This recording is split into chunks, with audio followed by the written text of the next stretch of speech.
আসসালামু আলাইকুম। প্রিয় শিক্ষার্থীবৃন্দ, তোমাদেরকে আমি আজকে পরিমিতির ১৬.২ এর আরেকটা অঙ্ক দেখানোর চেষ্টা করব। তো আসো আগে আমরা দাগটা পড়ে দেখি। আর আমার বিগত যে ভিডিওগুলো ছিল, আশা করি তোমরা আমার ভিডিওগুলো ভালোভাবে দেখেছো। এরপরও যদি কারো কোনো সমস্যা থাকে তাহলে কমেন্ট বক্সে তোমরা আমার সাথে যোগাযোগ করবা। আমি আরও ভালোভাবে বুঝিয়ে দেওয়ার চেষ্টা করব এবং আমার ভিডিওগুলো তোমরা শেয়ার করবা। এবং আরেকটা কথা হচ্ছে কি, ওই ভিডিওগুলোর আলোকে কিন্তু বোর্ড পরীক্ষায় বারবার প্রশ্ন আসছে কিন্তু। তো যেহেতু বোর্ড পরীক্ষার জন্য যে প্রশ্নগুলো বেশি কমন, গুরুত্বপূর্ণ, আমরা কিন্তু সেই প্রশ্নগুলো নিয়ে কিন্তু আলোচনা করে যাচ্ছি। ইতিমধ্যে 6টা পর্ব দেওয়া শেষ এবং 6টা পর্বে 6টা ম্যাথ পরিমিতি, টোটাল 4টা অধ্যায়ে 6টা ম্যাথ নিয়ে আমি কথা বলেছি। তো আশা রাখি তোমরা যদি ভালোভাবে এই প্রশ্নগুলা, ম্যাথগুলো যদি সলভ করতে পারো বা আমার ভিডিও দেখে যদি তোমরা ক্লিয়ার করে বুঝে নিতে পারো, তাহলে বোর্ডের প্রশ্নগুলো তোমাদের জন্য খুব সহজ হয়ে যাবে এবং খুব সহজে উত্তর করতে পারবা। প্রত্যেকটা বোর্ডে এই কয়েকটা প্রশ্নের উপরই কি হচ্ছে, প্রশ্নগুলো আসছে। তো ঠিক আছে, কথা না বাড়িয়ে চলো আজকে আমাদের এই প্রশ্নটা নিয়ে আমরা একটু কথা বলি। এই প্রশ্নটা কি একটু তোমরা সবাই খেয়াল করে, আমি ডাকটা একটু পড়ি আর খাতা কলম নিয়ে আমার সাথে তোমরা বসে যাও। এখানে হচ্ছে কি, একটি আয়তাকার জমির দৈর্ঘ্য ৮০ মিটার এবং প্রস্থ হচ্ছে ৬০ মিটার। জমির ভিতরে একটি পুকুর খনন করা হয়েছে, যার পাড়ের বিস্তার হচ্ছে ৪ মিটার। পাড়ের বিস্তার বা পাড়ের প্রস্থ হচ্ছে ৪ মিটার। পুকুরের পাড়ের ক্ষেত্রফল নির্ণয় করা বলছে, পাড়ের ক্ষেত্রফল নির্ণয় করতে বলছে। আচ্ছা, এই প্রশ্নটা কিন্তু তোমরা ক্লাস 7-এ, ক্লাস 8-এ করে আসছো কিন্তু এই প্রশ্নটা। সহজ প্রশ্নটা, তারপরেও প্রশ্নটা আমি যেহেতু পরিমিতিতে আছে এবং বিগত বোর্ডগুলোতে আমরা দেখলাম যে প্রশ্নটা আসছে, এর জন্য এটার উপরে দেওয়া আর কি। আচ্ছা, তো শুরু করি আমরা এটার আনসারটা। আসলে আমরা এখানে কি করব, সুবিধা জানা আছে তোমাদের, যেহেতু প্রশ্নটা পুরাতন প্রশ্ন, এটা নিয়ে আর তেমন কিছু বলার নেই। তারপরে একটু বলি, প্রথমে আমরা জমির ক্ষেত্রফলটা আমরা বের করে নেব। প্রথমে জমির যে ক্ষেত্রফলটা আছে সেই ক্ষেত্রফলটা আমরা বের করে নেব। তারপরে যেহেতু পুকুরের পাড় জমির ভিতরেই, তাহলে আমরা পুকুরের পাড়ের বিস্তার বাদ দিয়ে আমরা, অর্থাৎ পাড় বাদে জমির দৈর্ঘ্য, পাড় বাদে জমির প্রস্থ, এভাবে আমরা জমির পাড় বাদে ক্ষেত্রফল নির্ণয় করব, অর্থাৎ পুকুরের যে ক্ষেত্রফলটা আর কি। তারপরে দুইটা ক্ষেত্রফল যদি আমরা মাইনাস করি তাহলে পুকুরের পাড়ের ক্ষেত্রফলটা বেড়ে আসবে। এইটাই হচ্ছে এখানের সিকোয়েন্সটা আর কি, বা ধারাবাহিকতা যেটা। তো আসো তাহলে আমি শুরু করি প্রশ্নটার উত্তর। ঠান্ডাও পড়ছে খুব বেশি, ঠান্ডার মধ্যে কষ্ট করে কিন্তু তোমাদের জন্য ভিডিওগুলো তৈরি করা। এরপরে যদি তোমরা আবার আমার ভিডিওগুলো শেয়ার দিতে ভুলে যাও তাহলে কিন্তু আসলে বিষয়টা কেমন লাগে। তো আশা করি, আর আমি কিন্তু নতুন মানুষ, অনলাইনের এই জগতে আমি নতুন। আশা করি তোমরা সবাই আমার ভিডিওগুলো শেয়ার দিয়ে আমার এই নতুন এই উপকারটুকু করবা। আচ্ছা, আর তোমরা একটু উপকৃত হলেই আমি খুশি, আমার কাছে এটাই বড় পাওয়া। আচ্ছা, তাহলে শুরু করি। সমাধান একটু খেয়াল করো, প্রশ্নটা কিন্তু, এই প্রশ্ন আলোকে কিন্তু অনেক সময় বোর্ডে প্রশ্ন আসছে এবং আগামী 25 সালে প্রশ্ন আসার সম্ভাবনাও খুব বেশি। সিলেট বোর্ড না, শুধু অন্যান্য সকল বোর্ডে। আমরা প্রথমে লিখে নেই যে দেওয়া আছে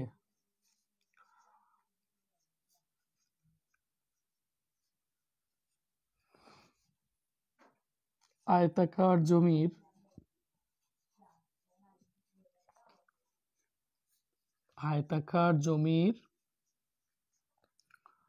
দৈর্ঘ্য, আয়তাকার জমির দৈর্ঘ্য কত? 80 মিটার, মানে হচ্ছে 80 মিটার। আয়তাকার জমির দৈর্ঘ্য হচ্ছে 80 মিটার। তারপরে হচ্ছে আয়তাকার জমির প্রস্থ, এটা প্রশ্নে আছে, এটা আমি প্রশ্ন থেকে দেখে দেখে প্রশ্নটা থেকে আমি এটা তুলতেছি আর কি। 60 বা 60 মিটার, 60 মিটার। তাহলে এবার আসি আমরা এটার ক্ষেত্রফলটা বের করি আমরা। তাহলে অথবা আয়তাকার জমির ক্ষেত্রফল, তাহলে ক্ষেত্রফলটা কত, আমরা এটা ক্ষেত্রফলটা বের করতে হবে। তাহলে ক্ষেত্রফলটা যদি আমরা বের করি তাহলে কি দৈর্ঘ্য গুণন প্রস্থ না, আয়তাকার ক্ষেত্রে ক্ষেত্রফল কি দৈর্ঘ্য গুণন প্রস্থ। তাহলে আমরা এবার বের করি 80 গুণন হচ্ছে 60, এখানে লিখবো কি বর্গ মিটার। অঙ্কটা কিন্তু ক্লাস 7-এও ছিল, 8-এও ছিল সেম প্রশ্নটা। আচ্ছা, তাহলে এখন আমরা এখানে যদি গুণ দেই 6টা 48 2টা 0 তার মানে 4800 বর্গমিটার, ঠিক না? এইটা আমরা কি বের করলাম? এটা আমরা বের করলাম হচ্ছে জমির ক্ষেত্রফল। সরাসরি আমরা জমির ক্ষেত্রফলটা বের করে নিলাম। এটা হচ্ছে জমির ক্ষেত্রফল। আচ্ছা, এখন আমরা পাড়ের বিস্তার কত? পুকুরের জমির ভিতরে পুকুর খনন করা হয়েছে, তার মানে পাড়ের বিস্তার হচ্ছে 4 মিটার দেওয়া আছে। তাহলে আমরা এখন ওই পাড় বাদে দৈর্ঘ্য প্রস্থটা বের করব। এখানে লিখি যে আবার পাড়ের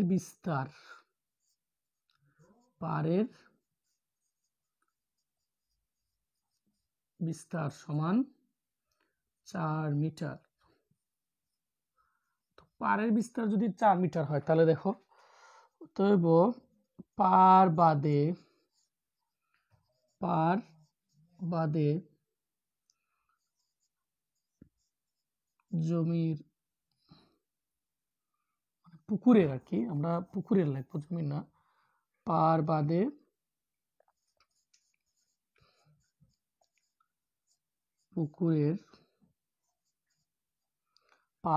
পুকুরের দৈর্ঘ্য। দেখো পাড় বাদ দিলে দৈর্ঘ্যটা করতে হয়, তাহলে দৈর্ঘ্যটা হবে কি 80 থেকে মাইনাস করতে হবে 4 দুগুণে 8, অর্থাৎ এইটা কিন্তু দুই দিকেই দৈর্ঘ্য আছে, এজন্য আমরা কি করতে হবে, দৈর্ঘ্য একদিকে পাড়ের বিস্তার হচ্ছে 4 মিটার, অন্যদিকে দৈর্ঘ্যের হচ্ছে কি আরো 4 মিটার, অর্থাৎ 8 মিটার আমাদেরকে বাদ দিতে হবে। 8 মিটার বাদ দিতে হবে। তাহলে আমরা 8 মিটার বাদ দিব। 80 থেকে 4 দুগুণে হচ্ছে 8, যদি বাদ দিই আমরা তাহলে হয় কত 72 মিটার। এই 72 মিটার হচ্ছে কি পাড় বাদে পুকুরের দৈর্ঘ্য। পাড়টা বাদ দিলে পুকুরের দৈর্ঘ্যটা কত হয় এটা আর কি। আচ্ছা, তারপরে আমরা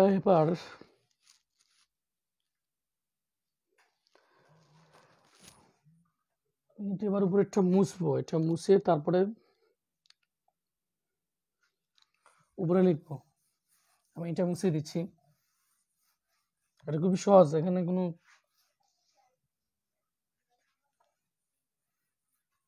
আচ্ছা, আবার এটা দাগ উপরের অংশ। আচ্ছা, আবার পাড় বাদে পুকুরের প্রস্থ সমান, প্রস্থ হচ্ছে 60 মাইনাস হচ্ছে 4 দুগুণে 8। এবার আমি সরাসরি লিখে দিলাম, হ্যাঁ, এখানে আগের মতো গুণ দিয়ে আর লিখলাম না। এটা হচ্ছে মিটার, খুবই সহজ প্রশ্নটা। এখানে হবে 52 মিটার বা 52 মিটার। তাহলে পাড় বাদে দৈর্ঘ্য প্রস্থ তো পেয়ে গেলাম আমরা। তাহলে এখন কি লিখবো আমরা? অতএব আমরা লিখবো যে পাড় বাদে পুকুরের ক্ষেত্রফল। পুকুরের ক্ষেত্রফল বা জমির ক্ষেত্রফল আমরা বলতে পারি, সমস্যা নেই, কারণ জমির ভিতরেই কিন্তু পুকুর। তাহলে হচ্ছে এখানে কত 72 ইন্টু কত 52, এখানে হচ্ছে বর্গ মিটার।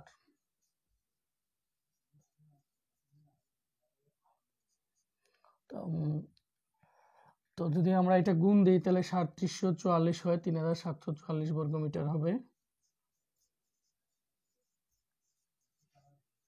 আচ্ছা, আমি নিচের দিকে আর একটু আমার মুছা লাগবে। দেখো আমরা কিন্তু পাড় বাদে দৈর্ঘ্য প্রস্থ বের করলাম, তারপরে পাড় বাদে এবার কি বের করতেছি আমরা, ক্ষেত্রফলটাও বের করে নিলাম যে পাড় বাদে ক্ষেত্রফলটা কত। তাহলে পাড় বাদ দিলে ক্ষেত্রফল হয় 3744, আর পাড় সহ টোটাল জমির ভিতরের ক্ষেত্রফলটা ছিল কত 4800। এখন আমরা বিয়োগ দিব, তাহলেই শেষ। তাহলে লিখি আমরা, অতএব পাড়ের ক্ষেত্রফল, পুকুরের পাড়ের ক্ষেত্রফল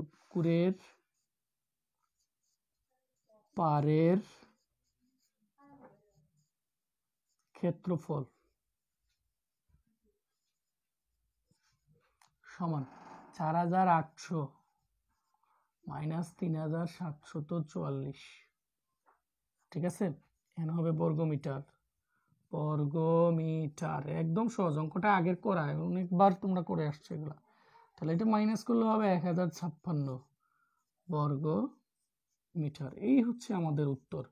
খুবই সহজ, তোমরা ভিডিওটা কয়েকবার স্থির করে করে দেখে নিবা, তাহলে আসলে তেমন দেখবা যে এত জটিল না, এটা সহজ অঙ্ক। শুধু সৃজনশীল আসছে এর জন্য প্রশ্নটা আমি তোমাদেরকে করাই দিলাম, এবং তোমরা ভালোভাবে দেখে নিবা এই প্রশ্নটা, ঠিক আছে কিনা। এরকম আরেকটা প্রশ্ন আছে, এটা আমি পরবর্তী পর্বে দেওয়ার চেষ্টা করব। আরেকটা প্রশ্ন আছে 16.2 এর পার্টের, এটা সৃজনশীল আছে সেটা কি। আচ্ছা যাই হোক, তাহলে এই হচ্ছে এই প্রশ্নটা, তোমরা প্রশ্নটা ভালোভাবে দেখবা এবং বোঝার চেষ্টা করবা। তো আজকে এই পর্যন্ত। আর আমার ভিডিওগুলো তোমরা বেশি বেশি করে শেয়ার দিবা, লাইক কমেন্ট করবা। ধন্যবাদ সবাইকে।